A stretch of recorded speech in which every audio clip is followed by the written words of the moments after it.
September 27, 1972. Low clouds hang over the scarred jungle outside An Lộc, South Vietnam. The air smells of burned cordite and wet earth. Captain Bill Harlan grips the cyclic of his Bell AH-1 Cobra, callsign Viper 31. Sweat slides down his neck beneath the helmet as the turbine behind him screams at full power. The war below is already raging. ARVN troops pinned along Highway 13, North Vietnamese armor pressing through shattered rubber plantations.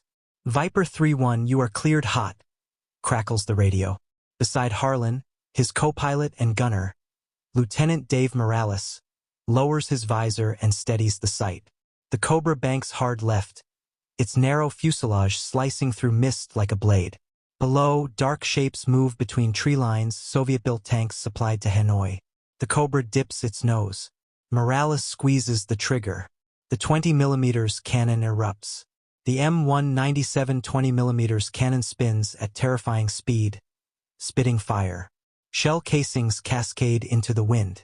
Tracer rounds stitch across a tree line, walking into a concealed anti-aircraft position. The explosion blooms orange. The Cobra was designed for this low, fast, vicious. A predator built around a gun.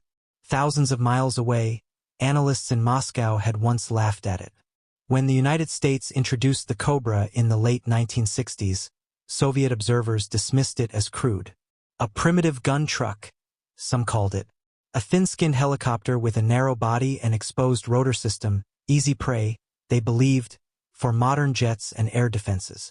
Compared to the bulkier Soviet concepts that would eventually become the MiG-24, the Cobra seemed fragile. But war has a way of correcting arrogance. Back over An Loc'h, Harlan pulls up sharply as ground fire streaks past the canopy. Green tracers whip by. The Cobra shudders as fragments strike the armored seat behind him. Taking fire from the north ridge, Morales shouts. Harlan pushes the throttle. The twin-blade rotor chops violently through humid air. The Cobra darts sideways, almost skidding across the sky, a maneuver impossible for heavier aircraft. That slender fuselage, mocked for its thinness, makes it hard to hit. Below, another tank round detonates near friendly lines. Harlan rolls in again. The Cobra screams forward barely 50 feet above treetops. Morales lines up the sight and unleashes another burst. The 20mm shells hammer into a PT-70 SIXS rear deck. Flames erupt. The turret jerks, then goes still. Cheers crackle over the radio. But the celebration lasts only seconds. Fast movers inbound. A forward air controller yells. 2 bandits, north to south. Harlan's stomach tightens.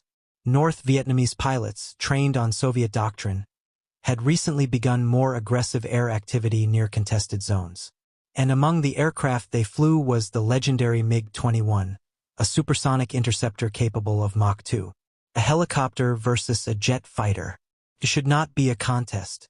High above the cloud layer, 2 MiG-21s slice through the sky, silver darts against gray. Their radar is primitive by Western standards, but they don't need it. They've been vectored toward American rotorcraft harassing ground forces. Lieutenant Tran Van Dyck squints through his canopy. Below, he spots it, tiny, insect-like. A helicopter? His wingman scoffs over the radio. The MiG banks sharply, descending. Back in the Cobra, Harlan sees a flash of sunlight on metal. Too fast. Too high. Dave. Tell me that's not what I think it is. Morales cranes his head upward. The shape grows rapidly. Oh, it's real. A MiG-21 diving toward them at over 600 miles per hour. Instinct screams to run. But where? The Cobra's top speed barely touches 170 knots. Against a jet, it's a sitting duck. Harlan does the only thing he can. He drops. The Cobra plunges toward the jungle canopy, skimming treetops so close that rotor wash explodes leaves into the air. The MiG overshoots on its first pass, roaring past like thunder. Shockwaves buffet the helicopter violently.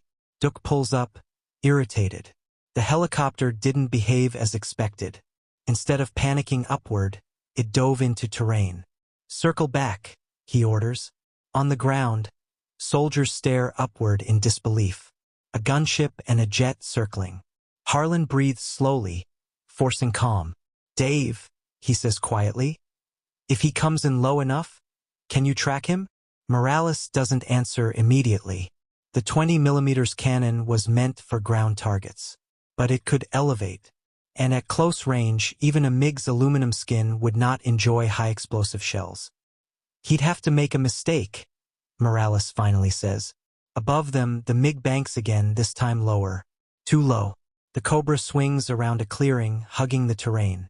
Harlan suddenly pulls up just enough to expose the helicopter's nose. Morales already has the gun elevated. The MiG flashes across their front. Fast, but not impossibly fast. Tracking. The cannon roars. A stream of 20mm rounds reaches upward into the MiG's path. For a split second, nothing happens. Then sparks explode along the MiG's fuselage. Duke feels the aircraft shudder violently. Warning lights bloom red across his instrument panel. Fuel pressure drops. Smoke fills the cockpit. Impossible. A helicopter?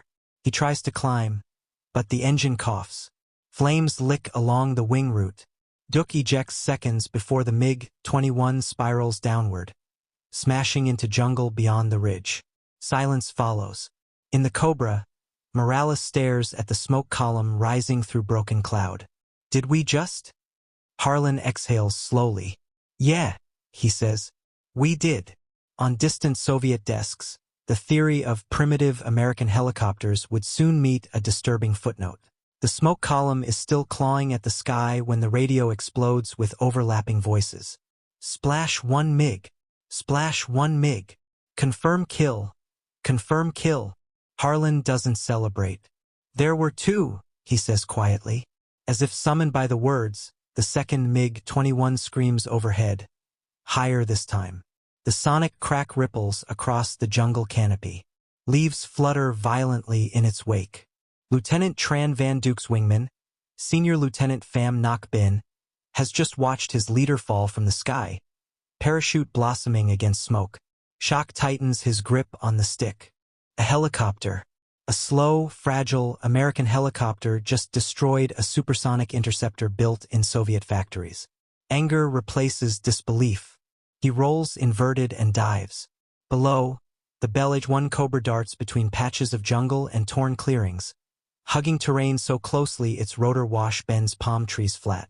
Harlan keeps the nose low, never flying straight for more than 3 seconds. He's coming back, Morales says, voice steady but thin. Let him commit, Harlan replies. The MiG descends faster this time, too fast. Bin wants revenge, wants the helicopter in his gun sight. He drops below 1,500 feet, dangerously low for a jet built to fight high. His radar is useless down here. The jungle swallows returns. He must see the target with his eyes. He spots it, thin, angular, shark-like. It banks hard left, then vanishes behind a thin layer of mist. Bin levels out, scanning. The jungle canopy suddenly erupts upward. The Cobra rockets into view from below his nose. Harlan had anticipated the approach. Instead of fleeing, he slowed and dipped beneath the tree line's visual horizon. Then he climbed just enough to force a crossing angle. Now, he shouts. Morales squeezes the trigger of the M197 20mm cannon. The cannon vibrates the entire airframe. Tracers climb again, this time into the MiG's intake path. At this altitude and speed, Bin has almost no time to react. Rounds slam into the forward fuselage. The MiG jolts violently. One shell detonates near the engine compressor face. The turbine howls, then shrieks as fragments rip through blades spinning at tens of thousands of RPM. Flame bursts from the exhaust. Bin pulls the stick back instinctively, but at this altitude, there is no recovery. The aircraft rolls left, nose dropping sharply. He reaches for the ejection handle. Too late. The MiG-21 impacts beyond a tree line in a violent fireball, shockwave rippling through the plantation rows. In the Cobra cockpit, there is no cheering now, only heavy breathing and the steady whine of turbine power. Morales finally breaks the silence. That's 2. Harlan nods once. Let's not hang around to make it 3. He banks southward, staying low. Hours later, back at Bien Hoa Air Base, the Cobra settles onto the pad, rotor blades slowing into a heavy chop. Ground crews rush forward, staring at the scorch marks and bullet dents along its fuselage. Word has already outrun the aircraft. 2 MiG-21s. Shot down by a helicopter. Intelligence officers swarm the debriefing room. Harlan and Morales sit across from them, helmets resting on the table, flight suits damp with sweat. "Walk us through it again," a major insists. Morales describes the crossing angle, the lead compensation, the decision to fire ahead of the MiG's path rather than track directly. The key wasn't chasing the jet. It was forcing it into predictable geometry. "They underestimated us," Harlan says plainly. "They thought we'd run." Across the Pacific, reports begin filtering upward through command channels. American analysts are cautious at first. Helicopter versus jet engagements are almost unheard of. Confirmation takes time, ground observers, radar data, wreckage recovery. But eventually the conclusion hardens. 2 confirmed MiG losses in the vicinity of a Cobra engagement. No friendly fast-mover claims in that grid. In Hanoi, the mood is darker. The MiG-21 had been a symbol, fast, modern, lethal. Supplied and praised by Soviet advisors as proof of socialist air superiority. To lose one to an F-4 Phantom was expected. To anti-aircraft artillery, understandable. But to a single-engine attack helicopter armed with a rotary cannon, unacceptable. In Moscow, the incident lands on a polished desk inside a gray building overlooking the Moskva River. Soviet aviation specialists reread translated combat summaries. One officer taps the page. "Low-altitude maneuverability," he mutters. "They turned the engagement vertical." Another frowns. "The Americans built it narrow for a reason." The MiG-24, still undergoing development refinements, suddenly carries new urgency. Soviet doctrine had envisioned helicopters as armored assault transports, flying tanks in the sky. But this was something else. A helicopter acting like a fighter in the weeds. Back in South Vietnam, Harlan steps outside the debrief building into the humid night. The sky is black and still now, as if nothing extraordinary occurred hours earlier. Morales joins him, lighting a cigarette with shaking hands. "You realize," Morales says quietly, "no one's going to believe this." Harlan stares toward the dark horizon. "They don't have to believe it," he replies. "They just have to respect it." In the weeks that follow, North Vietnamese pilots adjust tactics. They stay higher. They avoid descending into tight terrain traps. Helicopter contacts are treated differently, no longer dismissed. And among American crews, a new quiet confidence spreads. The Cobra was never meant to dogfight jets. But in the right hands, in the right terrain, with the right moment of audacity, it had just rewritten the rules. October 3, 1972. Pentagon Briefing Room, Washington, D.C. The slide projector hums in the dim light. Grainy reconnaissance photos of scorched jungle and twisted aluminum fill the screen. A red grease pencil circle marks the impact site. 2 confirmed losses of the MiG-21. Colonel Raymond Halvorsen folds his arms as analysts speak in careful tones. "No accompanying F-4 activity in the grid," one officer says. "Ground observers confirm cannon fire from rotary wing platform." Halvorsen exhales slowly. "Which platform?" The room is quiet for half a second. "Bell AH-1 Cobra, sir." A murmur moves through the room like wind through dry grass. Helicopters were close support tools, escort platforms, tank hunters, not air superiority threats, not jet killers. Yet the geometry of the engagement is undeniable. Low altitude, forced crossing angle, gun solution time to a dive. Halvorsen turns toward the screen again. "Then, gentlemen," he says, "we'd better start treating them like more than gun trucks." Thousands of miles away, in a Soviet advisory compound outside Hanoi, the mood is colder. Major Sergei Antonov studies translated combat telemetry recovered from North Vietnamese controllers. The data is incomplete, but the pattern is clear.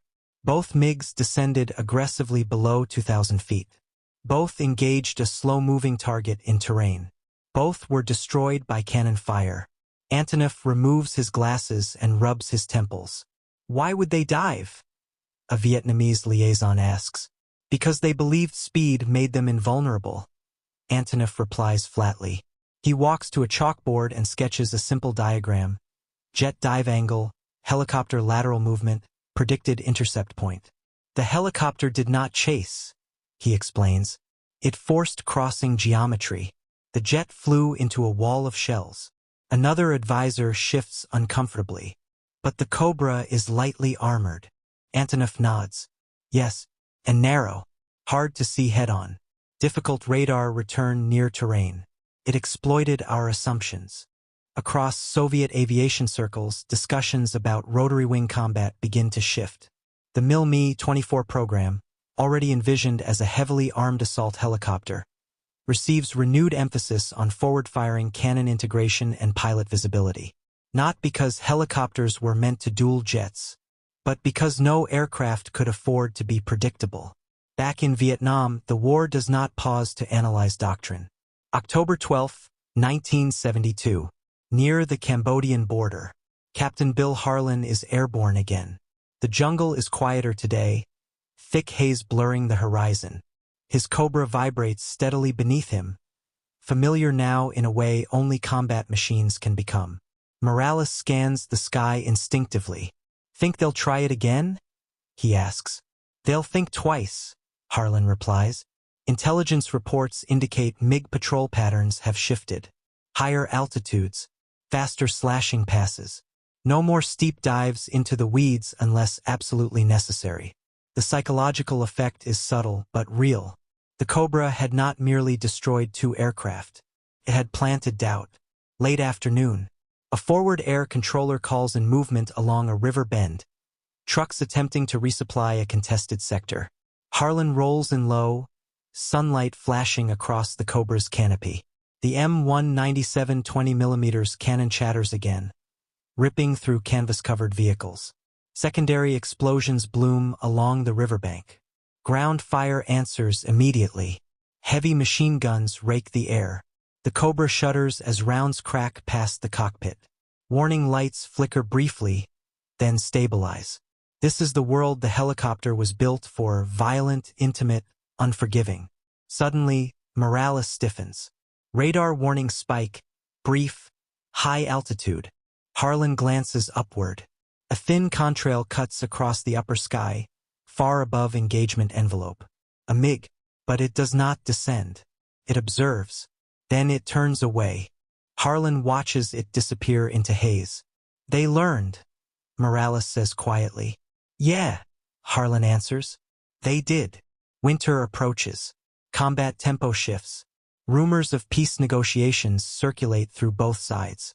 But among aviation circles, American and Soviet alike, the An Loc'h engagement becomes a case study whispered in ready rooms and briefing halls.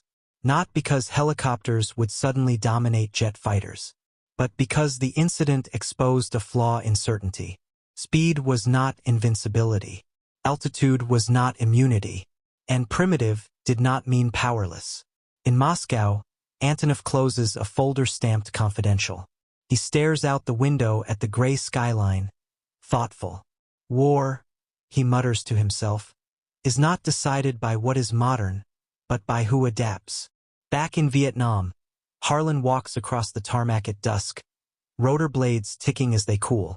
The Cobra rests behind him, scarred, patched, alive. He pauses, placing a hand on its narrow fuselage. It was never supposed to fight jets. It was never supposed to win that fight. But on one humid morning over An Loc'h, it did. And somewhere in the calculus of Cold War aviation, the word primitive quietly disappeared.